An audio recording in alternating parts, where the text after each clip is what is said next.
ডিম প্রেমীদের জন্য তো বটেই, যারা ডিম খেতে ভালোবাসো না তাদের জন্য হলফ করে বলতে পারি এই রেসিপি তারাও হাত চেটেপুটে খাবে। দেখতে যেমনই সুন্দর, খেতে কিন্তু তার থেকেও বেশি সুন্দর, অথচ রান্না করা ভীষণই সোজা। তো চলো দেখে নিই এই ডিমের মালাই ম্যাজিক আমি কিভাবে তৈরি করে নিচ্ছি।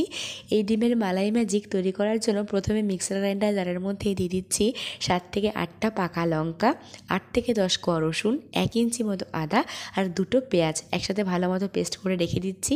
আর এদিকে ডিমটা চোচা ছালিয়ে নিয়ে ডিমটাকে চিরা লাগিয়ে লবণ হলুদ দিয়ে অল্প করে তেলের মধ্যে লাল করে ভেজে উঠিয়ে রেখে দেবো। এবার ওই তেলেই ফোড়ন দিয়ে দেব থেতো করা এলাচ, তেজপাতা আর শুকনো লঙ্কা। ফোড়নটা চড়বড় করে উঠলে আগে থেকে যে মশলার পেস্টটা তৈরি করে রেখেছিলাম সেই মশলার পেস্টটা দিয়ে দিচ্ছি হলুদ গুঁড়ো আর জিরে বাটা। সব একসাথে ভালো মতো নাড়িয়ে চাড়িয়ে যখন মশলা থেকে তেল ছেড়ে আসবে তার মধ্যে দিয়ে দিচ্ছি ফেটিয়ে রাখা টক দই। টক দইটা দেওয়ার সময় কিন্তু আঁচটা একদম সিম করে দেবে। মশলাটা কষাতে কষাতে বলি, যদি ভিডিওটা ভালো লেগে থাকে বেশি বেশি করে লাইক আর শেয়ার করে দিও। এরকমই নিত্য নতুন রেসিপির জন্য প্লিজ প্লিজ প্লিজ সাবস্ক্রাইব করে পাশে থেকো। তো দেখো মশলা তো আমাদের ভালো মতো কষে গেছে। এবার ডিমের মালাই ম্যাজিকের মালাই অ্যাড করব। আমি এখানে ফ্রেশ মালাই ইউজ করছি। দুধের শর্টটাকে তুলে রেখে দিয়েছিলাম, সেই শর্টটাই আমি ইউজ করছি। তোমরা চাইলে ফ্রেশ ক্রিমও ইউজ করতে পারো।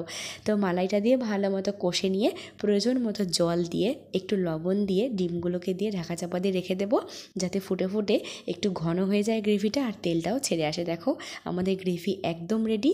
বানানো কতটা সোজা তোমরা তো নিশ্চয়ই বুঝতে পারলে। আমাদের ডিমের মালাই ম্যাজিক কিন্তু একদম রেডি। ভাত, রুটি, পরোটা সবের সাথেই কিন্তু এই ডিমের মালাই ম্যাজিক একদম পারফেক্ট। তো প্লিজ একবার এই পদ্ধতিতে বানিয়ে খেও আর আমাকে জানিও কেমন লাগলো। আজকের মতো এই পর্যন্তই, দেখা হচ্ছে নতুন পর্বে। বাই।